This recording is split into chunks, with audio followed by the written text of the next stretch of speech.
የሐሳብ ጠንካራነት ጠንካራ ሀገርን ይፈጥራል።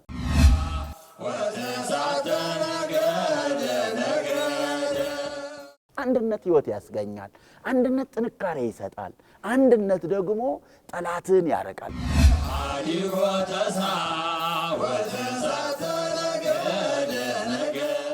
ሀገር የሌለው ሕዝብ ክብር የለውም።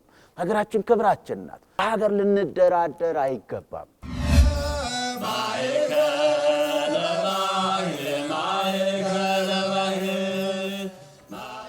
ሰላም ጤና ይስጥልን ተመልካቾቻችን። በአደባባይ ከሚከበሩና በዓለም አቀፍ የማይዳሰስ ቅርስነት ከተመዘገቡ ቅርሶች መካከል የጥምቀት በዓል አንዱ ነው።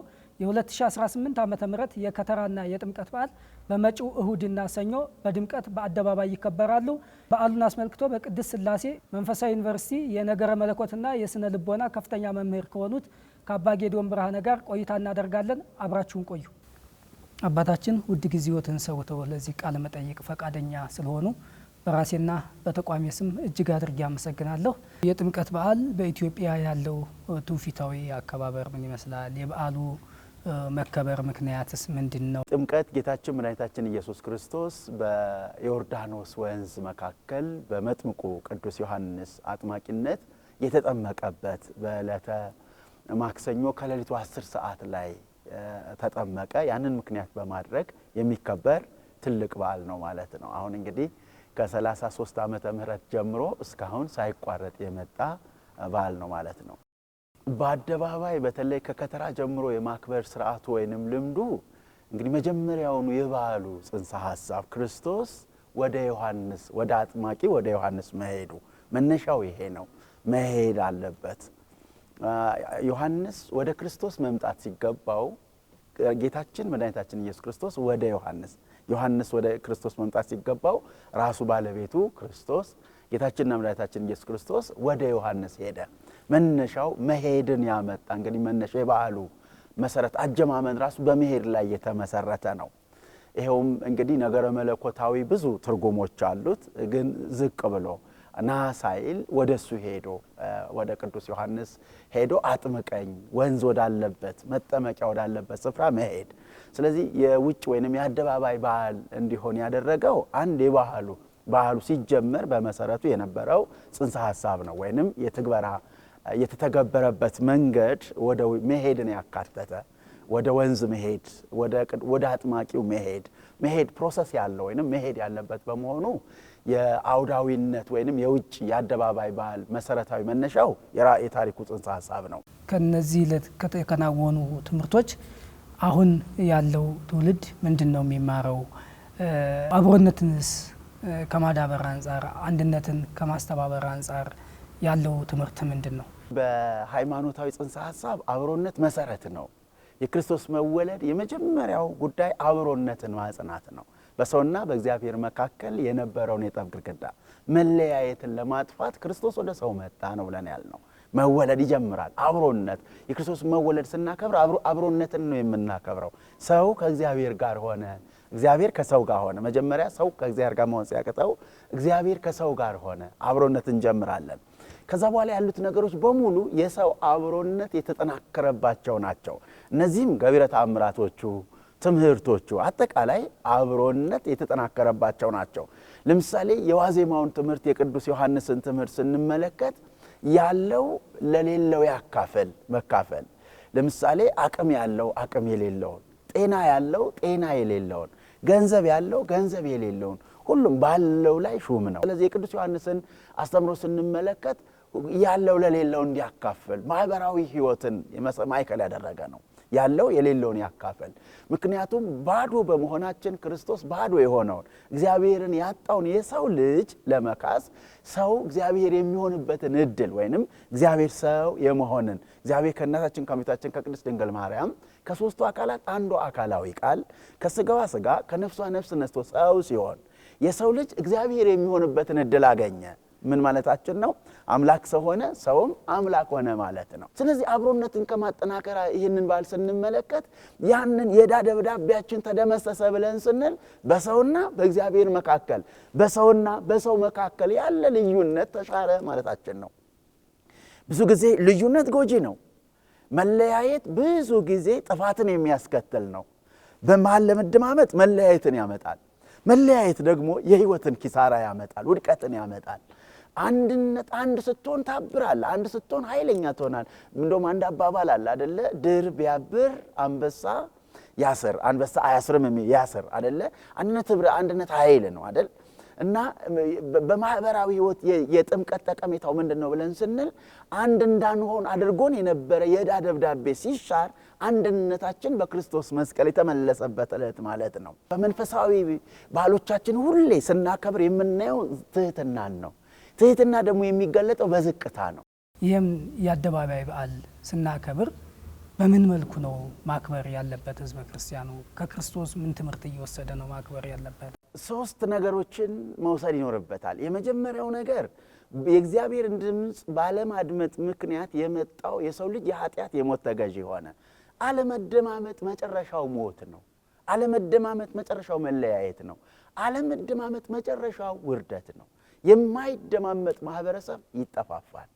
አንድ ማህበረሰብ ኃይሉ ሐሳቡ ነው። ሐሳቡ ደካማ ከሆነ አናዋኗሩ፣ ህይወቱ፣ ማንነቱ ደካማ ይሆናል። ደካማ የሆነ ማህበረሰብ እንግዲህ ጠንካራ ሀገር ሊኖረው አይችልም። የሐሳብ ጠንካራነት ጠንካራ ሀገርን ይፈጥራል። ስለዚህ የመጀመሪያው የሐሳብ ድህነት ባለመደማመጥ የመጣው የሰው ልጅ ለጠላት ተላልፎ ተሰጠ። አለመደማመጣችን ለጠላት በር ይከፍታል። አለመሰማማት ለጠላት እንደ ልቡ እንዲገባበት እድል ያገኛል።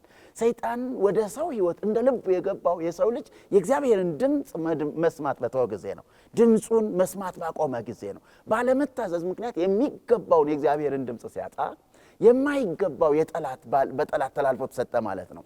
ሁለተኛው አብሮነት ነው። አብሮነት ብለህ ስትል አንዱ ጠፍቶ አንዱ አይሎ አይደለም። አብሮነት የክርስቶስ አብሮነት ብለን ስንል የሰው ማንነት አምላክም አምላካዊ ማንነት እያለ ሁለቱ አንድ ሆነዋል ነው። ተዋህዶአዊ አንድነት። ተዋህዶአዊ አንድነት አንዱ ጠፍቶ አይደለም፣ ሁለቱም እያሉ አምላካዊ ማንነት፣ ሰብአዊ ማንነት ሁለቱም እያሉ አምላክ ወሰብ ሆኖ ጌታችን መድኃኒታችን ኢየሱስ ክርስቶስ ፍጹም አምላክ ፍጹም ሰው ሆኖ አዳነን። ግን ሁለት ሆኖ አይደለም፣ አንድ ሆኖ ብለን ስንል አንዱ ጠፍቶ አይደለም፣ እያሉ አንድ መሆን ይቻላል ነው። እኛም እያለን ብዙ ልዩ ልዩ ቋንቋ፣ ልዩ ልዩ ማህበረሰብ፣ ልዩ ልዩ ባህል፣ ልዩ ልዩ የአኗኗር ስርዓት እያለን አንድ መሆን እንችላለን። እንዴት ብለን ስንል ለምሳሌ የክርስቶስን አንድነት ስንመለከት ደካማው ስጋ በክርስቶስ ኃይል በመለኮታዊ ኃይል ከብሮ መለኮታዊ ኃይል ደግሞ በስጋ አማካኝነት የስጋን ጉስቁልና ተሳትፎ አንድ ሆኗል። ጉስቁልና ሲመጣ የስጋ ነው ሳይል፣ ክብር ሲመጣ የመለኮት ብቻ ነው ሳይል፣ የመለኮት ክብር የስጋ ሆኖ የስጋ ሐሳር ለመለኮት ተቆጥሮ እያለ ሁለቱም አንድ ሆኗል። እንደዚሁ አንድ መሆን እንችላለን። ማንነት ሳይጠፋ አንድ መሆን ይቻላል። በኢትዮጵያዊነት ጥላ ስር አንድ ሆነን መኖር እንችላለን። አንድነት ህይወት ያስገኛል። አንድነት ጥንካሬ ይሰጣል። አንድነት ደግሞ ጠላትን ያረቃል። ብዙ ስትተባበር የማትሻገረው ነገር አይኖርም። የማትደማመጥ ከሆነ የጠላት ተገዢ ማንም ይንቃል፣ ትናቃለህ። ስትከፋፈል እየተናቀተ ሄዳለህ። ስታብር አንድ ስትሆን እየተከበርክ ኃይልህ ሌሎችን እንዳይገዳደሩ የሚያደርግ የሚያስፈራ ሆኖ ይታያል። ስትከፋፈል ስትነቋቆር ግን ማንም እየተነሳ የሚንቅህ ትሆናለህ ማለት ነው። ሁለተኛ የምናየው ህብረት ነው በክርስቶስና በሰው ይሄ ተዋህዶን ስንመለከት ክርስቶስ አምላክ ሰው ሆነ ብለን ስንል የምናየው ህብረትን ነው፣ አንድነትን ነው። በአንድነት ምክንያት ህይወት በመለያየት ሞት መጣ፣ በአንድነት ምክንያት ህይወት መጣ ማለት ነው። ህይወትን አገኘን ነው። የመጨረሻውና ሶስተኛው ትህትና። እንደ እምነት ስናከብር ትህትና የሃይማኖት ሁሉ መሰረት ነው። ትህትና ከሌለ እስመ በትህትና ረከበ ልዕልና ነው። ትህትና ከፍ የመባያ መንገድ ነው። ትህትና የምትበለጽግበት ከፍ የምትልበት ሰማያዊ መንፈሳዊ ኃይልን የምትጎናጸፍበት መንገድ ነው። ትሁት ስትሆን ሰይጣንን የምታሸንፍበት ኃይልን ትጎናጸፋለህ። ስለዚህ ትህትና የጌታችን የመድኃኒታችን ኢየሱስ ክርስቶስ ወደ ቅዱስ ዮሐንስ መሄድ ሶስተኛው ከዚህ የምንማረው ትህትናን፣ ዝቅ ማለትን፣ መደማመጥን ያሳያል ማለት ሶስቱን ነገሮች በመሰረታዊነት ከበዓሉ እንረዳለን። ጥምቀት እንግዲህ በዓለም አቀፍ የማይዳሰስ ቅርስነት የተመዘገበ በዓል ነው። እንዲመዘገብ ያደረገው ደግሞ እስከዛሬ ድረስ ባህላዊ ትውፊቱን ሃይማኖታዊ ትውፊቱን ጠብቆ መከበሩ ነውና ይህ ሳይበረዝ ሳይከለዝ ለትውልድ እንዲተላለፍ ከማን ምን ይጠበቃል? የበዓሉን መንፈሳዊ ማለት ሳይሸራረፍ መንፈሳዊ ነገር መለኮታዊውን አስተምሮ ሳይሸራረፍ የምታከብረው በሀገርህ ላይ ነው። የምታከብርበትን ሀገር የሌለው ሕዝብ ክብር የለውም። ሀገራችን ክብራችን ናት። በዓል የምናከብርባት ሀገር ስላለችን ነው። በሀገር ልንደራደር አይገባም። ስለዚህ በአጠቃላይ በዓላቶቻችን በነጻነት ስታከብር ሀገር እንዳለ ማረጋገጫዎች ጭምር ናቸው። ስለዚህ ይሄን ሁሉ አብሮ ማሰብ ተገቢ ነው ብዬ አስባለሁና ስናከብር መንፈሳዊውን ሀገራዊውን ነገር መለኮታዊውን ትርጓሜና ፋይዳ ሳንዘነጋ ሊሆን ይገባል። እንኳን ለብርሃነ ጥምቀቱ በሰላም አደረሰን፣ በሰላም አደረሳችሁ። መልካም ብርሃነ ጥምቀት ይሁንልን ነው የምለው።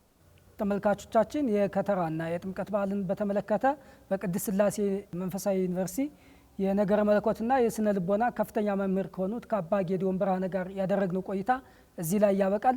መልካም ጊዜ።